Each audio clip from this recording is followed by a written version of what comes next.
Moscow का परमाणु पर्दाफाश। जी हां, रूस के नए एटम बम का फर्स्ट लुक सामने आ चुका है।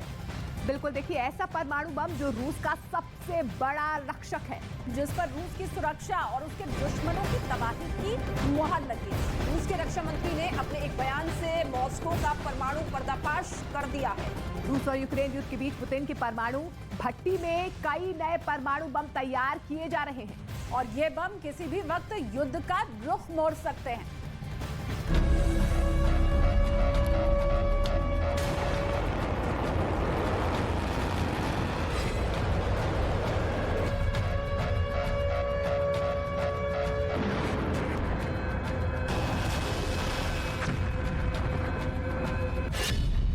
परमाणु युद्ध की दुनिया में नया धमाका।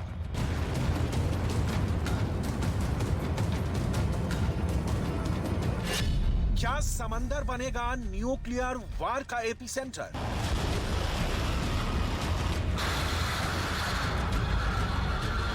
क्या रूस समंदर में परमाणु बम का जाल बिछा रहा है?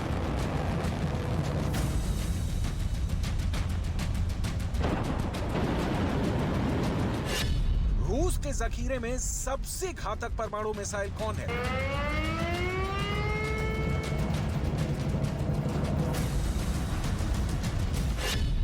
रूस का सीक्रेट न्यूक्लियर कमांड पर्दाफाश।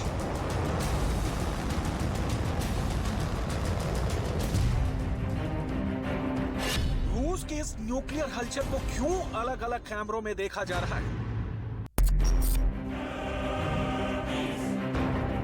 अगर ये रूस का परमाणु हथियार है तो एटम बम कहां जा रहा है? जिन परमाणु हथियारों को दुनिया के देश रहस्य के 7 तालों में बंद करके रखते हैं, उसे पुतिन की सेना ऐसे खुलेआम कहां ले जा रही है?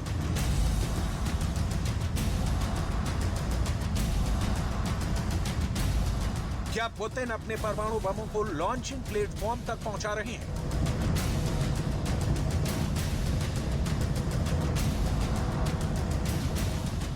क्या रूस की न्यूक्लियर फोर्स यहां परमाणु बम सेट कर रही है?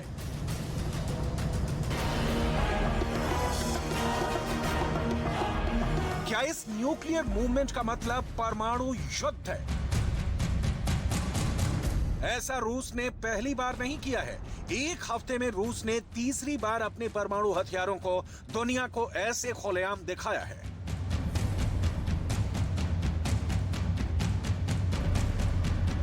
पहला मूवमेंट, दूसरा मूवमेंट, तीसरा मूवमेंट। आपकी जानकारी के लिए बता दें कि यह रूस की न्यूक्लियर मिसाइल है। रूस की यह मिसाइल कितने खतरनाक है, इसे आप इस बात से समझ सकते हैं कि इस एक मिसाइल में एक साथ 6 परमाणु बम फिट हो सकते हैं। देखिए परमाणु बम से लोडेड मिसाइल कैसे टारगेट को साधती है, कैसे दुश्मन के रेडार से खुद को छिपाकर मार करती है। सवाल है, रूस के इस न्यूक्लियर मूवमेंट को हम क्यों दिखा रहे हैं? क्या पुतिन की न्यूक्लियर फोर्स नया परमाणु त्रिशूल बनाने में लगी है, जिसकी मदद से जल, थल और नभ से एक साथ परमाणु हमला किया जा सकता है? एक ऐसा नया परमाणु त्रिशूल जिसका पहला कमांड सेंटर जमीन पर रहेगा, दूसरा कमांड सेंटर आसमान में रहने वाला है, तीसरा कमांड सेंटर समंदर की लहरों में तैरता रहेगा, वहीं चौथा और सबसे सीक्रेट कमांड सेंटर समंदर के अंदर पनडुब्बी में रहेगा। रूस के इस नए परमाणु त्रिशूल के बारे में बताने की बहुत बड़ी वजह है। यूक्रेन युद्ध के बीच रूस के रक्षा मंत्री सर्गेई शोइगु ने बहुत ही बड़ा बयान दिया है। शोइगु ने कहा है कि रूस परमाणु हथियारों का विकास करना जारी रखेगा और इसकी तबाही मचाने वाली क्षमता को और बढ़ाएगा। Продолжим развивать ядерную триаду и поддерживать ее боеготовность, поскольку ядерный щит был и остается главным гарантом суверенитета и территориальной целостности нашего государства. रूस के रक्षा मंत्री सर्गेई शोइगु का यह बयान इंटरनेशनल हेडलाइन बना हुआ है, क्योंकि अपने इस बयान में रूस के रक्षा मंत्री ने पुतिन के परमाणु सोच को साफ-साफ शब्दों में जाहिर कर दिया है। रूस के रक्षा मंत्री सर्गेई शोइगु का कहना है कि रूस परमाणु हथियारों का विकास करना जारी रखेगा, क्योंकि परमाणु हथियार रूस की संप्रभुता की मुख्य गारंटी है। परमाणु बम ले जाने में सक्षम बैलिस्टिक मिसाइलों का प्रोडक्शन जारी रहेगा। न्यूक्लियर अटैक करने में सक्षम पनडुब्बियों और बम वर्षकों का और विकास किया जाएगा। Мы будем повышать боевые возможности воздушно-космических сил и в части работы истребителей и бомбардировщиков в зоне действия современных систем ПВО, и в части совершенствования беспилотных летательных аппаратов. सरगेई शोइगु का साफ साफ शब्दों में कहना है कि रूस के असली रक्षक उसके परमाणु बम ही है। परमाणु हथियारों के दम पर ही रूस अपनी संप्रभुता और क्षेत्रीय अखंडता को बनाए रखने में सक्षम रहा है। यही वजह है कि रूस परमाणु हथियारों के विकास को आगे बढ़ाना जारी रखेगा।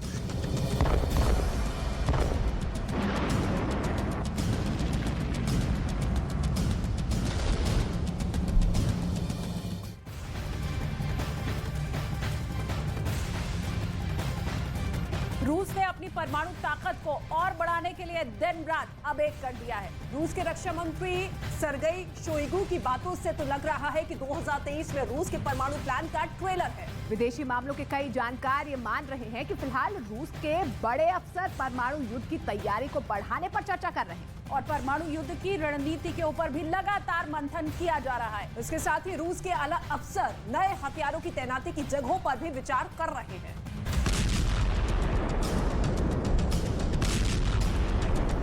इस खास मीटिंग में रूस के रक्षा मंत्री ने अपने एक बयान से दुनिया के 6 सवालों के जवाब दे दिए हैं।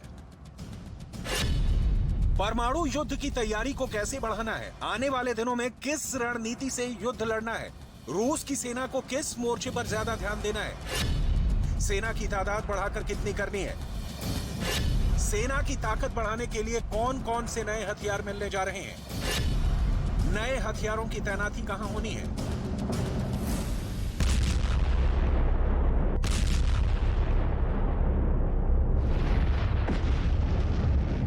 रूस के पास किसी भी देश पर परमाणु हमला करने के लिए 4 विकल्प 24 घंटे तैयार रहता है।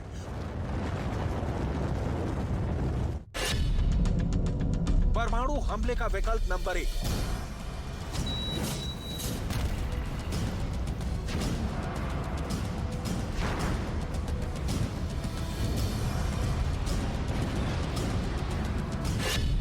परमाणु हमले का विकल्प नंबर 2,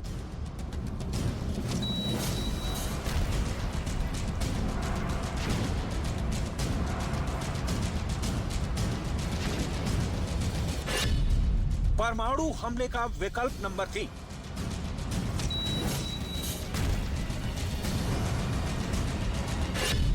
परमाणु हमले का विकल्प नंबर 4,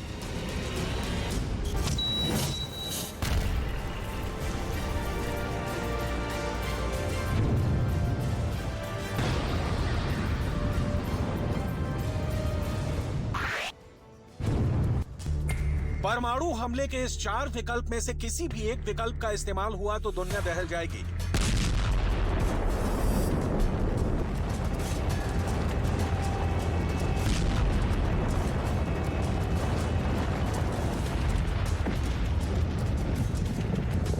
अगर न्यूक्लियर वॉर का नंबर आ गया तो दुनिया की तस्वीर पूरी तरह बदल जाएगी।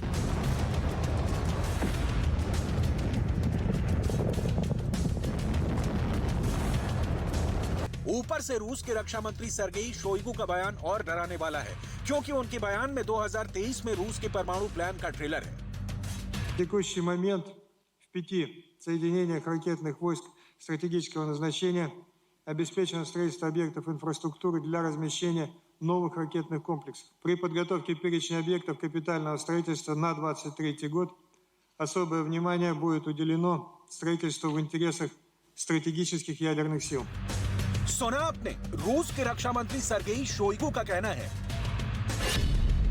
कि 2023 में रूस अपने परमाणु बलों के लिए बुनियादी ढांचे के निर्माण पर विशेष ध्यान देगा, मिसाइल बलों की लड़ाकू क्षमताओं को बेहतर बनाने के लिए काम करेगा, नई मिसाइल प्रणाली को आगे बढ़ाएगा।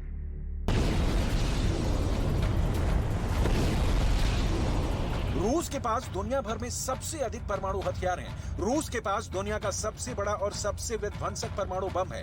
बावजूद इसके 2023 में रूस का सबसे अधिक जोर अपने न्यूक्लियर प्रोग्राम पर रहने वाला है। रूस की न्यूक्लियर फोर्स की बुनियादी ढांचे को और बड़ा बनाने पर रहने वाला है।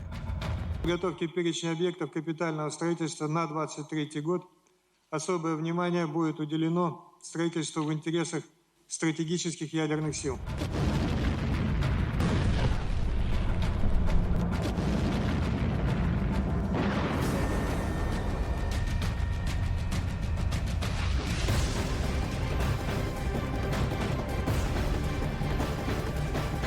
बड़ी खबर आ रही है पश्चिम बंगाल के मुर्शिदाबाद से, जहां पर टीएमसी विधायक जाकिर हुसैन के ठिकानों से करीब 11 करोड़ रुपए जब्त किए गए हैं। आयकर विभाग ने जाकिर हुसैन के कार्यालय, फैक्ट्री और गोदाम में एक साथ छापे मारे हैं। तो सूत्रों के हवाले से ये बड़ी जानकारी मिल रही है। विधायक जाकिर हुसैन के घर पर रेड डाली गई है, करोड़ों रुपए बरामद हुए हैं। 11 करोड़ रुपए की राशि बरामद की गई है इस छापेमारी में। न्यूज 18 की आशिका सिंह के हवाले से ये बड़ी जानकारी। तो पश्चिम बंगाल के मुर्शिदाबाद से ये बड़ी खबर है, जहां पर टीएमसी विधायक पर आयकर विभाग की तरफ से छापेमारी की गई है। सूत्रों के हवाले से ये बड़ी खबर निकल कर आ रही है।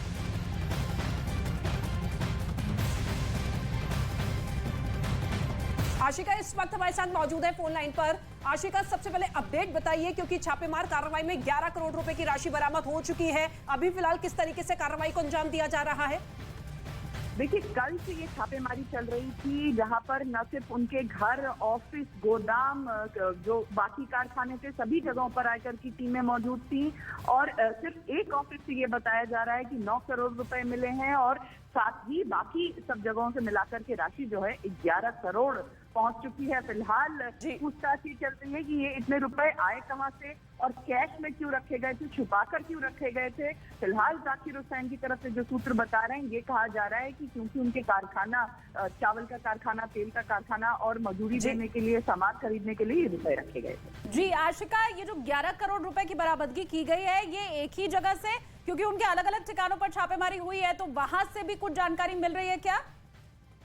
देखिए, 9 करोड़ रुपए उनके एक ही दफ्तर से मिले हैं, और बाकी अन्य जगहों पर ये 11 करोड़ पूरा मिलाकर के जो आंकड़ा है वो 11 करोड़ तक पहुंच रहा है। इसके पहले भी हम पश्चिम बंगाल से ऐसी तस्वीरें दिखा चुके हैं, जहां रुपए का अंबार मिला है। टीएमसी के एक पूर्व मंत्री हैं, उनकी एक महिला मित्र के घर से। तो एक बार फिर वही तस्वीर, आयकर विभाग कल से छापेमारी कर रही थी, कई घंटों की मशक्कत के बाद ये रुपए उनको मिले हैं। अब सवाल कई खड़े हो रहे हैं कि ये कहां से आए, छुपाकर क्यों रखे गए थे, इतनी बड़ी संख्या में कैश क्यों।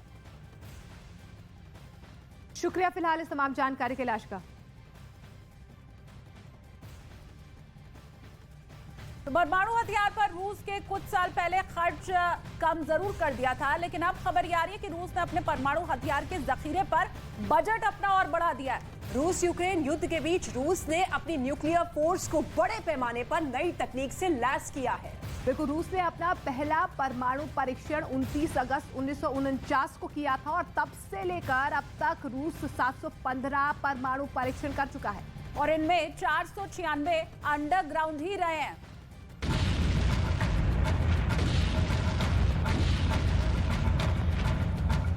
रूस के परमाणु शस्त्रागार के बारे में दुनिया जितना जानना चाहती है, रूस 2016-17 के आसपास दिल्ली सरकार ने जो दिल्ली के बाहर विज्ञापन दिए थे, उनकी वसूली अरविंद केजरीवाल जी से की जाएगी। 163 करोड़ रुपए की वसूली।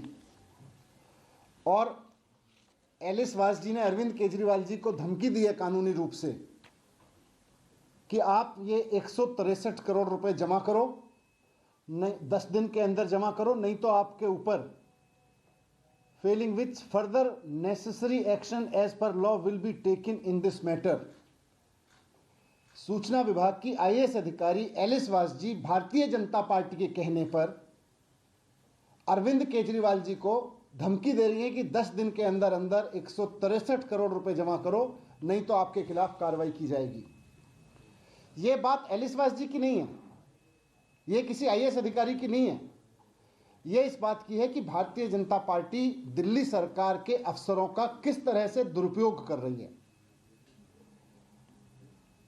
और दिल्ली के लोगों ने अरविंद केजरीवाल जी को चुना है 2015 में, 2020 में पूर्ण बहुमत नहीं बल्कि प्रचंड बहुमत देकर चुना है दिल्ली के लोगों ने। और दिल्ली के लोगों ने मैंडेट दिया केजरीवाल जी को कि दिल्ली सरकार के जो अफसर हैं, इनसे दिल्ली की जनता के हित में काम लीजिए, इनसे दिल्ली की जनता के हित में काम कराइए, स्कूल बनवाइए, अस्पताल बनवाइए, इनसे मजदूरों के लिए काम कराइए, इनसे गरीबों के लिए काम कराइए, दिल्ली का विकास कराइए। लेकिन भारतीय जनता पार्टी असंवैधानिक रूप से इन अफसरों के ऊपर अपना कब्जा करके जमा के बैठी है, और वो इसका दुरुपयोग करके इन अफसरों का इस्तेमाल कर रही है अरविंद केजरीवाल जी के खिलाफ, राजनीतिक इस्तेमाल कर रही है। चुनी हुई सरकार के मंत्रियों को टारगेट करने पे, काम नहीं करने दे रही अफसरों को।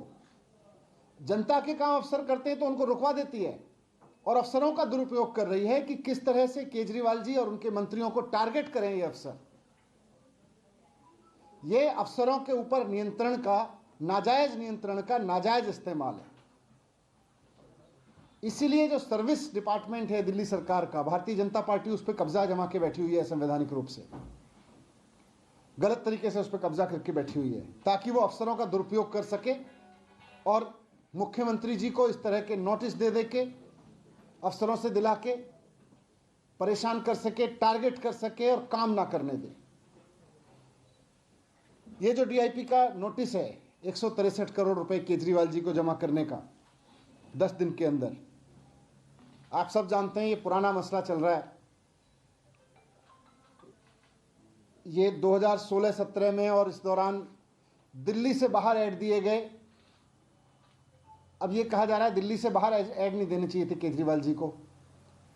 मैं पिछले 7 साल तो छोड़ दीजिए, मैं कह रहा हूं आप पिछले 1 महीने के अखबार उठा के देख लीजिए। दिल्ली के भारतीय जनता पार्टी के अलग अलग राज्यों के मुख्यमंत्रियों के विज्ञापनों से भरे पड़े हैं दिल्ली के अखबार।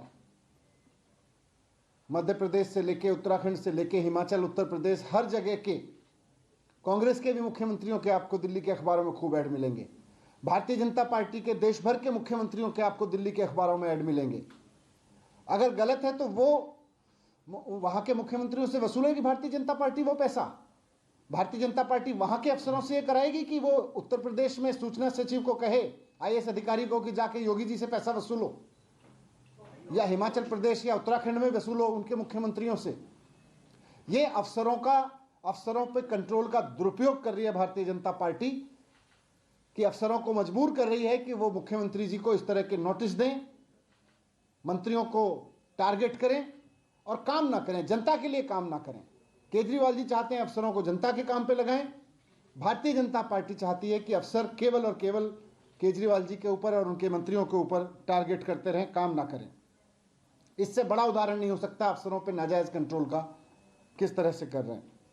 तो मैं भारतीय जनता पार्टी को यही कहना चाहता हूं कि अफसरों का दुरुपयोग बंद करें। लोकतंत्र में चुनी हुई सरकार के पास ये ताकत होती है कि वो अफसरों से काम कराए। अफसरों का दुरुपयोग करके इस तरह से चुनी हुई सरकार के मंत्रियों और मुख्यमंत्री को टारगेट कराना अफसरों से बंद करे, बल्कि काम करने दे। और जहां जहां की जनता ने आपको चुना है, आप अपने अफसरों से काम कराओ, उनको काम पे लगाओ। ये नोटिस दिलवाने का क्या फायदा है? ऐड तो सारे सरकारें दे रही हैं, आपके राज्यों के मुख्यमंत्री इतने सारे दे रहे हैं। सर, आप जवाब कैसे देंगे? जवाब क्या होगा? क्या आप कोर्ट के जरिए देंगे? क्योंकि इसमें आपका दफ्तर सील करने की बात की गई है। इसमें लिखा गया है कानूनी कार्रवाई की जाएगी। तो अभी पार्टी के सचिव ने, हमने इनसे सूचना मांगी है कि भाई ये कौन से ऐड हैं, ऐड भी तो देखें कि उनमें क्या गैर कानूनी है, उसमें क्या ऐसी चीज हो गई कि जो भारतीय जनता पार्टी के जो विज्ञापन, अभी आप पूरी दिल्ली में कहीं चले जाओ, सारी दिल्ली में लग रहे हैं, भारतीय जनता पार्टी के होर्डिंग लगे हुए हैं, भारतीय जनता पार्टी के मुख्यमंत्रियों के, वहां की सरकारों के अखबारों में रोज ऐड आ रहे हैं। हम भी तो देखें कि हमने उनसे कौन सा अलग ऐड दे दिया, उनसे कॉपी मांगी है। ये चिट्ठी लिखी है अभी हमने एलिस वाइस जी को। कौन सा कानून आपको ऐसा करने से रोकता है? कानून नहीं है, गैर कानूनी है। ये कृत्य ही गैर कानूनी है कि अफसरों का इस तरह से दुरुपयोग करो, अफसरों के कंट्रोल के ऊपर इस तरह से दुरुपयोग करो। इसकी हियरिंग चल रही है और कल जो हियरिंग हुई थी उसमें कोर्ट ने कहा भी है ये बात कि सर्विसेज में कंट्रोल जो है वो इस तरह से होना चाहिए कि तालमेल के साथ काम हो। आप भी शुरू से यही बात कहते रहे हैं, तो आपको कुछ उम्मीद है कि सुप्रीम कोर्ट में जो नहीं, इसीलिए हमने माननीय अदालत में गए हैं, हमें वहाँ तो सिर्फ पूरा भरोसा है, इसीलिए हम वहाँ गए हैं। मनीष सर, आप रणनीति पे लाने पे विचार कर रही है सरकार, नहीं आप रणनीति, क्योंकि सेशन खत्म होने वाला सत्र जो है वो तो आनी है, उस पर काम चल रहा है।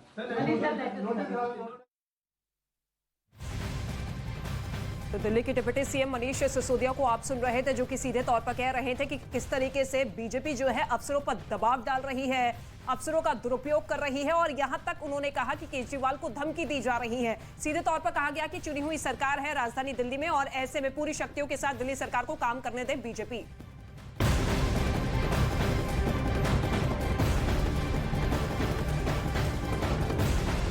यूक्रेन के राष्ट्रपति वोलोदिमीर ज़ेलेंस्की की ताकत में इजाफा लगातार हो रहा है। पोलैंड से यूक्रेन को लेपर्ड टैंक मिलने वाला है। बताया ये जा रहा है कि पहली खेप में यूक्रेन को 14 लेपर्ड टैंक मिलेंगे। और जानकारी भी मिल पा रही है कि पोलैंड के ऑफर के बाद ज़ेलेंस्की ने पोलैंड की सरकार को धन्यवाद किया है।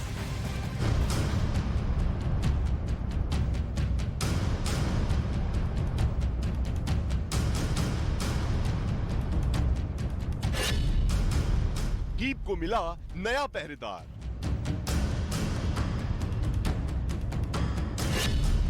ज़ेलेंस्की के हाथ नई किलर मशीन। युद्ध में पलटने वाली है बाजी।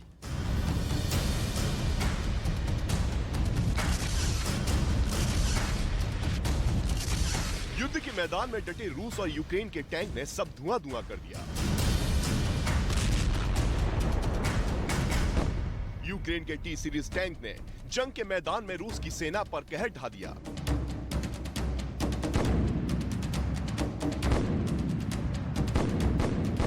तो रूस के अपग्रेडेड टी सीरीज के टैंक ने ज़ेलेंस्की की सेना की नाक में दम कर दिया।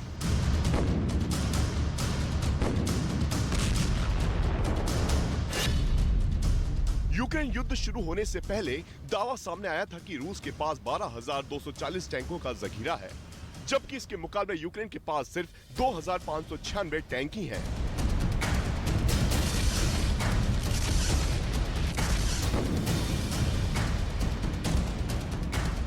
लेकिन 2,500 टैंक के साथ ही यूक्रेन की सेना युद्ध के मैदान में कूद पड़ी। यूक्रेन की युद्ध नीति और उनके जवानों के हौसलों ने युद्ध में ऐसा पासा फेंका कि पुतिन की सेना बेदम होने लगी। युद्ध के शुरुआती दिनों में पुतिन की सेना ने कीव को चारों तरफ से घेर लिया, लेकिन जैसे जैसे युद्ध के दिन बीते तो जंग के मैदान से चौंकाने वाला दावा सामने आया। युद्ध के मोर्चे से यह बहुत बड़ा दावा था। बताया गया कि हथियारों की लड़ाई में यूक्रेन को जितना नुकसान हुआ है, उससे कहीं ज्यादा रूस के हथियार तबाह हुए। दावा किया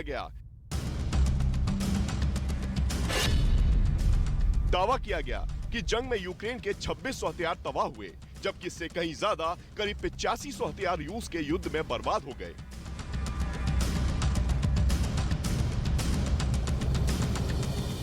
जंग के मोर्चे पर पुतिन की सेना की यह बहुत बड़ी हार थी। इसके पीछे वजह सामने आई कि यूक्रेन युद्ध के मैदान में अकेला नहीं था। अमेरिका और नेटो देश की ताकत की बदौलत यूक्रेन की सेना ने पूरे युद्ध की तस्वीर बदल दी। अब पोलैंड ने युद्ध में यूक्रेन को नई मदद भेजने का फैसला किया है। पोलैंड यूक्रेन में लेपर्ड टैंक की पूरी कंपनी भेजने वाला है। इस कंपनी में लेपर्ड के 14 टैंक यूक्रेन पहुंचेंगे। लेपर्ड टैंक की दुनिया के बेहतरीन टैंकों में गिनती होती है। पोलैंड से मिले सुरक्षा कवच से ज़ेलेंस्की का जोश एक बार फिर हाई हो गया है। उन्होंने युद्ध के मोड़ पर डटे यूक्रेन की सेना की तरफ से पोलैंड का धन्यवाद दिया है। Україні танків. Я дякую за це. Дякую президенту Дуді, уряду Польщі, усім нашим польським друзям. Литва передає нашій державі зенітні системи, ту зброю, якою ми потребуємо для захисту від іранських дронів, для захисту нашої енергетики. Дякую Гітаносу за цей черговий прояв незмінної і принципової підтримки України, яка почала ще до 24 лютого і триватиме до нашої перемоги. यानी नेटो देशों से मिल रही मदद ने यूक्रेन की ताकत को फिर 4 चांद लगा दिया है। और ये एक संदेश भी है नेटो देशों का कि वो युद्ध में यूक्रेन को अकेला नहीं छोड़ने वाला है।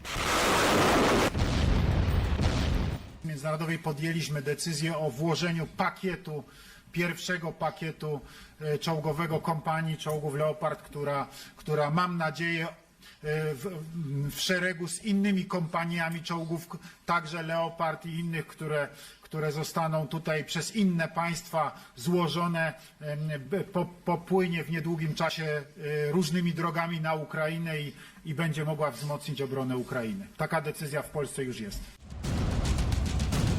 मतलब ये युद्ध सिर्फ रूस और यूक्रेन का नहीं है, ये युद्ध कई महाशक्तियों के टकराव का है, जिसका परिणाम घातक होने वाला है।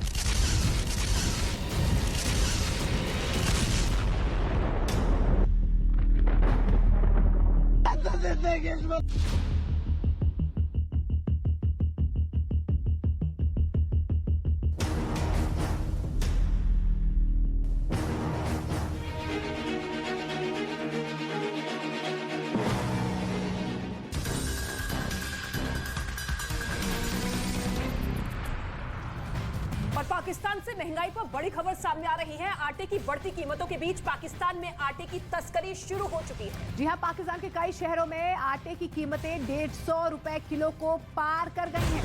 और अब इसके बाद कई शहरों से आटे की तस्करी शुरू होने की खबर मिल रही है। पाकिस्तान में हालात इतने ज्यादा बुरे हो चुके हैं कि आटे की भारी किल्लत दिखाई दे रही है और अब आटे की तस्करी शुरू हो चुकी है। तस्वीरें आप देखिए किस तरीके से आटे की ये बोरियां जो कि एक जगह से दूसरी जगह ले जाई जा रही है और सीधे तौर पर ये तस्करी का मामला।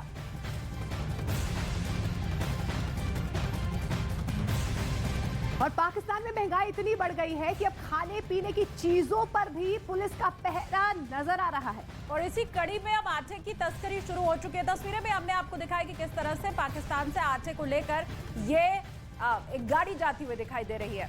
जी हाँ, ये खबर, ये तस्वीर निकलकर सामने आ रही है। दुनिया के कई देशों को यकीन करना मुश्किल हो रहा है क्योंकि पाकिस्तान में अब आटे को लेकर हाहाकार मच चुका है। हालात ये हो चुके हैं कि यहाँ लोग आटे की बोरियां लेकर अफगानिस्तान बॉर्डर पर जाकर बेच रहे हैं। बिल्कुल, आटे की बोरियों की पहले आपको बता दें कि अफगानिस्तान में तस्करी हो रही है और फिर उसी आटे को पाकिस्तान में वापस ले जाकर महंगे दामों पर बेचा जा रहा है। ये बॉर्डर इलाके की तस्वीरें आपको हम दिखा रहे हैं जिसमें गाड़ियों पर आटे की बोरियां भरी हुई है। आप देख रहे हैं इन्हीं आटे की बोरियों को बॉर्डर पर ले जाकर लोग बेच रहे हैं और फिर वापस उसी आटे को पाकिस्तान में ऊंचे दाम पर बेचा जा रहा है क्योंकि आटे की किल्लत लगातार देखी जा रही है और ऐसे में आटे की तस्करियां शुरू हो चुकी है क्योंकि कहा यह जा रहा है कि एक जगह से भारी तादाद में आटे की बोरियां लेकर बॉर्डर पर पहुंचाया जा रहा है और उसी बॉर्डर से फिर वापस उसी आटे की बोरियों को लाकर ऊंचे दामों में बेचा जा रहा है। और इसके साथ ये तस्वीर आप देखिए किस तरीके से अब जंग की लड़ाई आटे को लेकर शुरू होती हुई नजर आ रही है। आपस में लोग एक दूसरे पर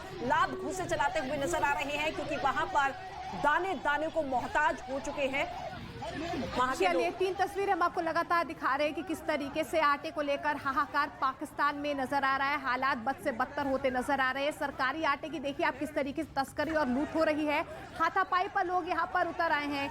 तस्वीरें आप लगातार देख रहे हैं कि किस तरीके से पाई के लिए यहाँ पर मोहताज होते नजर आ रहे हैं। तो पाकिस्तान में गरीबी और बदहाली पहले से मुल्क का बेड़ा गर्क कर चुकी थी, अब रही सही कसर महंगाई ने पूरी कर दी है। पाकिस्तान में लोग दाने दाने को कैसे मोहताज हो रहे हैं उसकी ये तस्वीर आप देखिए। ये तस्वीरें चौंकाने वाली है क्योंकि यहाँ पर एक प्लेट बिरयानी के लिए लोगों में मार काट मच गई है। देखिए आप किस तरीके से यहाँ पर लोग एक दूसरे को मार काटने पर मजबूर हो गए हैं क्योंकि एक बिरयानी की प्लेट के लिए लड़ रहे हैं। यहाँ हालात यहाँ पर दंगे जैसे हो गए हैं। आटे के लिए पहले से ही मारामारी मची हुई थी, वो तस्वीर में हमने आपको दिखाई, पर एक प्लेट बिरयानी के लिए भी हालात ऐसे हो जाएंगे तो स्थिति क्या है ये समझ के परे है। इसके साथ ही इन तस्वीरों में आप देख सकते हैं कि किस तरह से एक प्लेट बिरयानी के लिए लोग एक दूसरे को धक्का देकर गिरा रहे हैं ताकि उन्हें किसी भी तरीके से बिरयानी की ये प्लेट मिल जाए।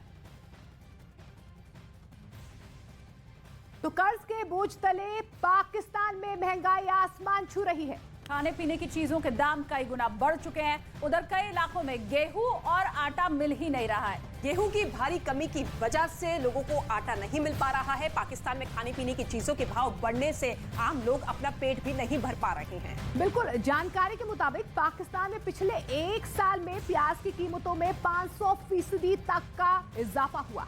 यानी 6 जनवरी 2022 को जो प्याज 36 रुपए किलो मिल रहा था, ठीक 1 साल के बाद वही प्याज 220 रुपए किलो बिक रहा है। और इसके साथ ही पाकिस्तान में डीजल के दाम में 61% जबकि पेट्रोल की कीमत में 48% की बढ़ोतरी हुई है। इतना ही नहीं, आटा, चावल और दाल की बात करें तो उनके दाम भी आसमान छू रहे हैं। 50% तक की बढ़ोतरी इसमें अब तक हो चुकी है। एक रिपोर्ट के मुताबिक साल 2022 में पाकिस्तान में महंगाई दर 12.3% थी जो अब बढ़ चुकी है, जबकि 2023 आते आते महंगाई दर बढ़ के डबल हो चुकी है यानी कि 25% तक पहुंच चुकी है। वही खाद्य महंगाई पर आपको बता दें लगभग ये जो दर है वो बढ़ती हुई नजर आ रही है, 3 गुना बढ़ गई है। दिसंबर 2021 की बात करें तो खाद्य महंगाई दर 11.7% थी, वो अब 33% पहुंच गई है। पाकिस्तान में महंगाई और लोगों की बेबसी को बयां करती हुई ऐसी ही तस्वीरें पूरी दुनिया को इस वक्त हैरान कर रही हैं। कुछ वो तस्वीरें आपको हम दिखा भी रहे हैं। ये 5 तस्वीर आप देखिए किस तरीके से दाने दाने के लिए लोग मरने मारने पर उतारू हो चुके हैं। दाने दाने को मोहताज पाकिस्तान की ये 5 तस्वीर। कहीं महंगाई के बीच आटे की ही तस्करी शुरू हो चुकी है, वो आटा जो आम लोगों की पहुंच से काफी दूर है। बिल्कुल, पाकिस्तान के कई शहरों में आटा 150 रुपए किलो से 160 रुपए किलो मिल रहा है। यही वजह है कि पाकिस्तान में इस तरीके से हाहाकार आपको नजर आएगा। आटे के लिए तस्करी यहाँ पर हो रही है। वहीं देखिए, एक बिरयानी प्लेट के लिए किस तरीके से यहाँ पर मारामारी हो रही है। बिल्कुल, आटे की ऊंची कीमतों पर पाकिस्तान में इस वक्त बेचा जा रहा है। राशनिंग के तहत सरकार मुट्ठी भर जो आटा लोगों को देने की कोशिश करती है, उस आटे की भी अब लूटपाट शुरू हो चुकी है और बिरयानी की प्लेट के लिए दंगा हो रहा है। बिल्कुल, तो आटे के लिए महाभारत शुरू हो चुका है। पाकिस्तान में ये हालात है पाकिस्तान के, जिसकी तस्वीर इस वक्त आपकी टेलीविजन स्क्रीन पर। पाकिस्तान के जो भारत से बराबरी का ख्वाब देखता है, वो किस तरीके से आर्थिक तंगी से एक तरफ गुजर रहा है, लेकिन दूसरी ही तरफ आम जनता सड़कों पर उतर चुकी है दाने दाने के लिए।